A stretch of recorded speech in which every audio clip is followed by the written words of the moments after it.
ผู้ฟังเอ๋ยมาสิจาบทบั่นสักกะบั่นบั่นสีมวลขอเชิญชวนพี่น้องมาฟังเรื่องต่อนิทาน ดาววดิ่งสถานบอนอินอยู่กะไว้เป็นอินล่ำเข็นเหลียวลงสองโลนอกกากไตเห็นแต่สันดอนไทยท่านบุตตาทั้งสองอ่อนให้แก่พามถอยหายแผ่นดินนั่นจังวันไหวย่านหลายเด้ย่านพระแกนไทยสิท่านมิงมเหสีท่านมัดซี่คนงามให้แก่พามคนให้เฮาควรไปขอเจ้ามัดที่นั่งกันคนสัวพระอินทร์ยั่วละหยาดใหญ่ลงกำมนุษย์คนเข้าสู่ดงดานดาวเขตข่าวดอกวงกฎในขี้รี่บรรพตพอพระอินทร์ดอกแปลงล่างแปลงเป็นผ้ามโนเถ่าถือขั้นที่ไม่เท่าใหญ่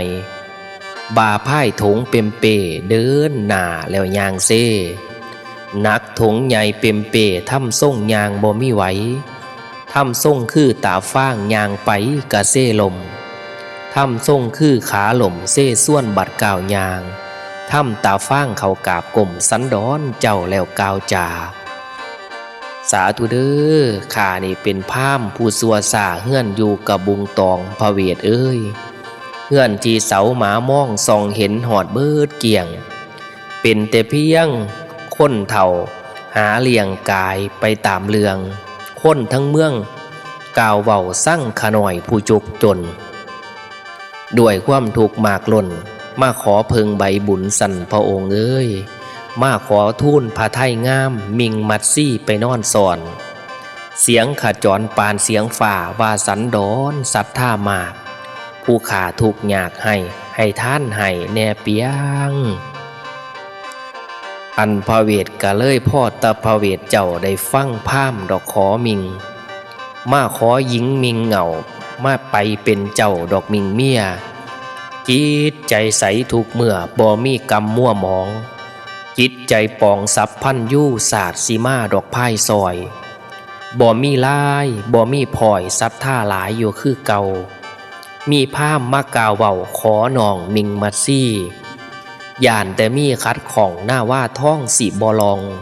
ย่านแต่ท่องเม็ดกาบ่มาของผู้บ่สมย่านแต่ต้นดอกอม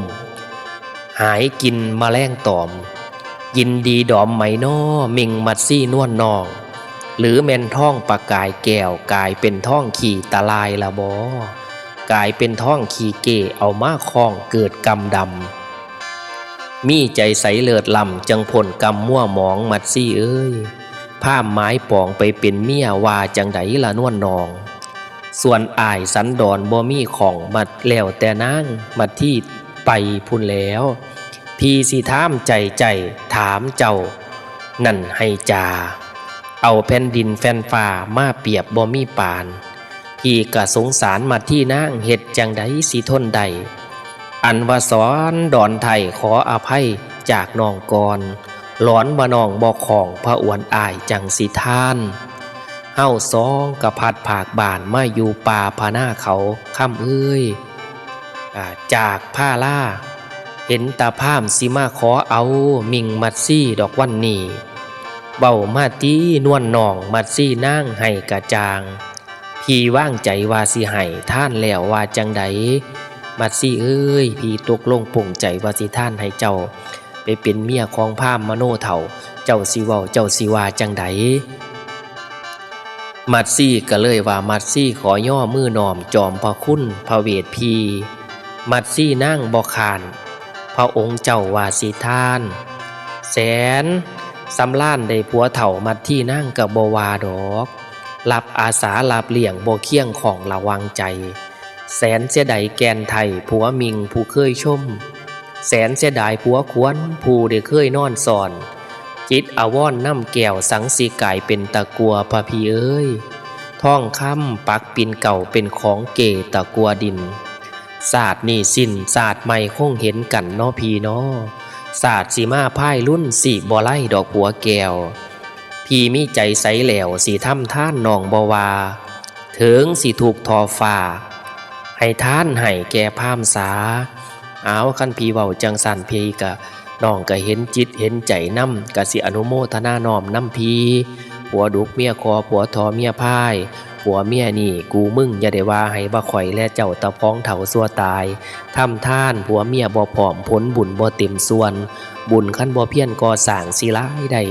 จังใดพระเจ้าพี่เอ๋ยท่านพระเจ้าพี่อยากท่านน้องกะท่านสาน้องก็สิอนุโมทนานำเมื่อนั้นอันว่าสันดอนเจ้าได้ยินคำมัดซี่กล่าวจิตใจขาวดังฝ่ายดำปีกับบ่มีจิตปนปี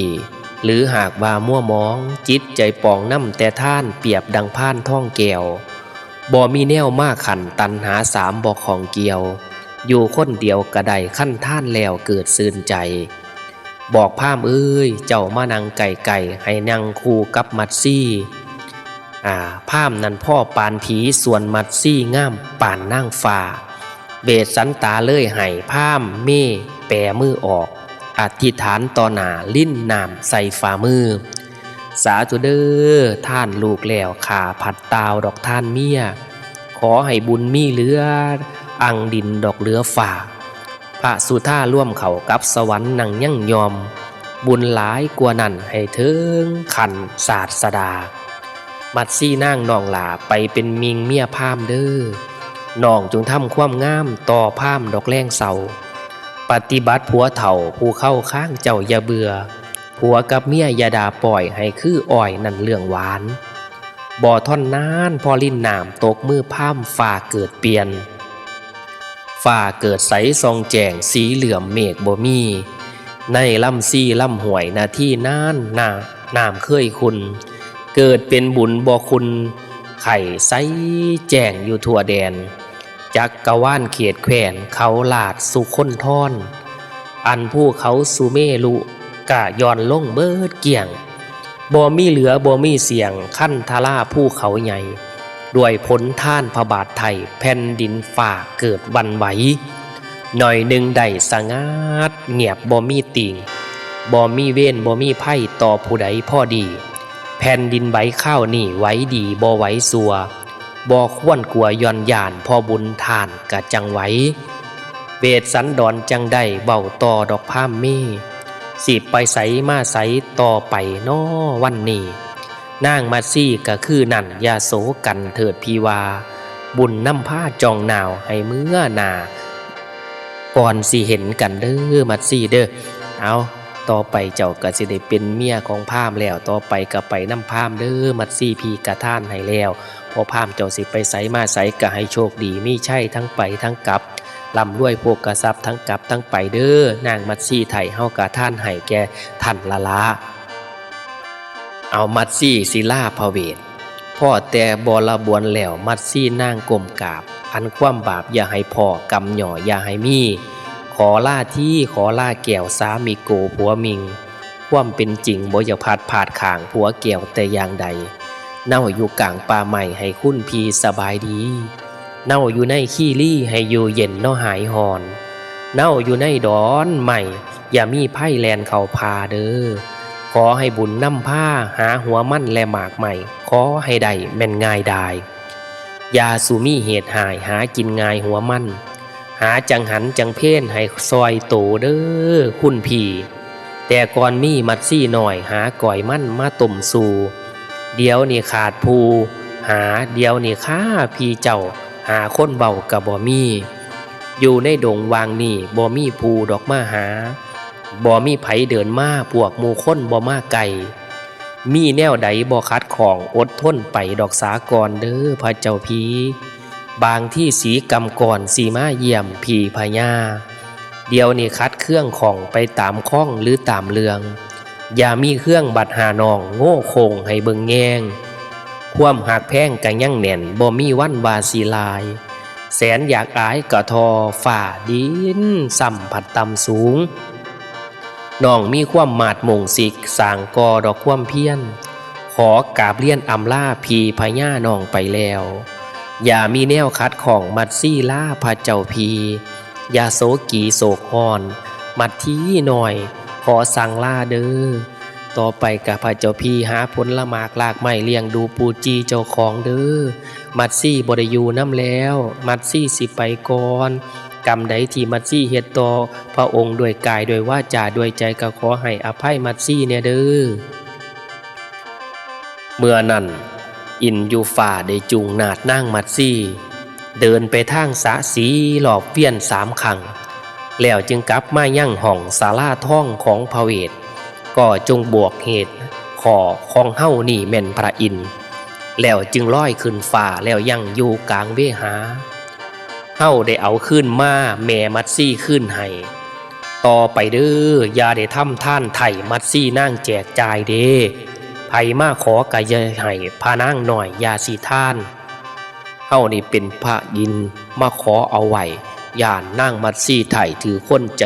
มิ่นหินนาชาติมาขอเอาไปต่อไปไผมาขอบ่ได้เพราะเฮาขอแล้วเฮาสิท่านให้คืนแก่พระเวทเด้อในครั้งนี้องค์พระเวทประสงค์หยังมีจิตใจหมายหยังสิ่งใดจงขอน้อมสิขอพรสิเอาให้สิให้สมใจคู่สุยางองค์พระเวทจึงกล่าวอ้างขอพรแก้ว8 ประการเมื่อพระเวทหูว่าพระอินทรามาขอเมียแล้วก็เอาเมียมาคืนให้บอกบ่ให้ท่านแก่ไผแล้วก็นึกถึงคุณงามความดีก็เลยขอพร8 ประการกับพระอินทร์พร8 ประการมีหยังแน่ข้อหนึ่งนั่นขอให้กลับตาวบ้านพระพอดอกเชิญไปขอให้กรุงสนชัยมากล่าวเชิญเมื่อบานสุขสำราญเกษมสางข้องเมืองดอกเลียงไผ่เด้อข้อ2นั่นขอให้ได้ใจผู้ขาประสงค์ตั้งดอกต่อทานย่ามเมื่อกลับตาวบ้านให้แจกจ่ายทำบุญเพื่อเป็นทุนภายหลังศาสตร์สีมาดอกภายหนาเนี่ยขอแต่ละขันของพระเวทเด้ข้อที่1ขอให้พอมาเชิญกลับเมืองข้อที่2ให้ท่านแห่งใดแห่งไหแห่งมีกลับไปเมืองกสิท่านคือเก่าข้อ3ขอให้ใจของขายินดีด้วยภรรยาอย่ามีใจคิดต่างอกุศลอย่าได้มาพาหม่างเว้นหายดอกมูกามก็ข้อ3ด้วยเห็นจิตนำใจของเมียแก้วแล้วต่อไปอย่าให้มีใจลายออกจากนางมัดซี่ให้ฮักเมียผู้เดียวบาซานให้ยินดีน้ำเมียข้อ4นั่นให้ไหลมาดังน้ำทรัพย์ประสิงเงินตาย่ามขาย่อมือยกถอดท่านอย่ามีผ่องข้อที่4นี่ย่ามสีถอดสีท่านให้ผู้ใดเงินค่ำกำแก้วสิ่งของให้ลอยมากขาจึงยกท่านให้ผู้ใดลอยมาคือน้ำแกงเนี่ยว่าสันว่าข้อ5นั่นย่ามขาขึ้นข้องหลากจะสมบัติอย่ามีใจโมโหประพฤติถ้ำกำหายคนทั้งหลายให้มาน้อมบารมีห่มทีให้ได้สร้างความดีบ่ว่าแรงและเศร้าทางเศร้ายาสุมีข้อ5ก็คือขอเอาไว้ย่ามขึ้นข้องราชสมบัติอย่ามีใจโหดหายต่อพี่น้องประชาชนให้คนมาเพิงผ้าอาศัยได้สร้างแต่คุณงามความดีเสากระทรงแกงแรงกระทรงต้มบ้านผุ่นบ้านพี่บ้านนี่บ้านหนองปองดองหาแกนถึงย่ามถูกหยาแขนได้ว่านเอิ่นซอยกันมีแต่พรดีๆเราขอนะและก็เพื่อประโยชน์ของคนทั้งหลายบ่ได้แม่นเพื่อพระเวทเด้เราขอพรคันแม่นเฮาขอพรเนี่ยคือสิขอ3 ตัว6 ตัวขอรถเบนซ์พุ่นเด้เนาะ พระเวทเราขอเพื่อคนทั้งหลายเด้อุ้ยจิตใจเพิ่นหาวหาญเนาะมหาศาสตร์ยิ่งใหญ่ศาสตร์สุดท้ายของเพิ่นคักข้อ6นั่นอันว่าลูกของขาทั้ง2ให้เป็นคู่กันเด้อขอให้อยู่สูบสร้างเมืองบ้านอยู่เกษมก็คือหมายความว่าขอให้ลูกทั้ง2กันเนี่ยทั้งชาลีกันหาเนี่ยเป็นผัวดุกเมียคอเป็นผัวทอเมียพ่ายเป็นคู่ผัวตัวเมียกันข้อ7ยันย่ามขาใหญ่ขึ้นราชธานีให้มีฝนหาแก้วลงหลากสีฝุ่นไฟสิ่งบดีให้ปัดปลายลงทะเลพุ่นนั่นน่ะคือข้อที่7เนี่ยก็คือหมายความว่าเวลากลับตาวบานให้ฝนโบกคารพัดตกลงมา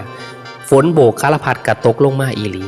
ฝนโบกคารพัดคือฝนใบบัวมีสีเหลืองสีสิวฝนตกลงบ่หุ่มเด้ตกลงแล้ว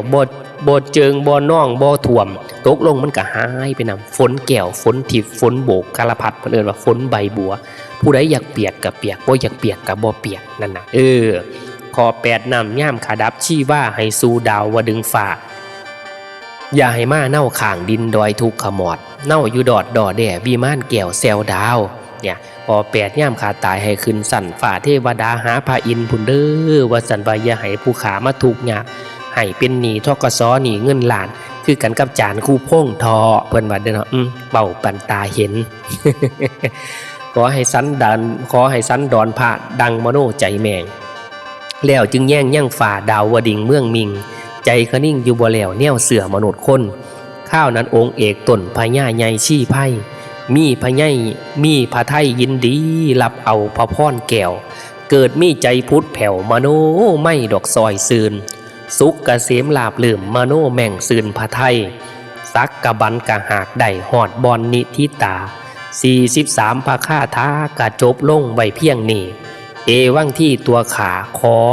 โยท่าไว้นี้ก่อนมหาลาดสิมากาวสอนทาฟังเรื่องต่อไปเด้อพี่น้องเด้อโจบลงในกันสักกะบันสักกะก็คือเท่าสักกะเทวราชก็คือพระอินทร์ลงมาขอมัดซี่เอาไว้ย้อนคิดว่าขั้นมีคนมาขอพระเวทก็ต้องท่านนั่งมัดซี่คักๆเล่ามักท่านกระดอกกระเดือพ่อใหญ่อันนี้ก็เลยมาขอมัดซี่ไว้ก่อนกันคนอื่นไว้แล้วก็ขึ้นให้แกพระเวทก็เลยขอพรถามพระเวทเอาหยังก็เลยให้พรไป8ประการก็ขึ้นสู่ดาวดิงฟ้าคือเก่านะครับจบลงในกันนี้นะครับขั้นถือกะกดไหลถือใจกะกดแช่ให้พี่น้องเฮาอยู่ดีกินแสบอยู่แก็บกินนัวพักกุมซุมเย็นเด้อลำเรื่อยๆการเงินกะก่าวหนาการขากะก่าวไกลเงินหมื่นอย่าขาดแค้นเงินแสนอย่าขาดบานเงินล้านอย่าขาดกระเป๋า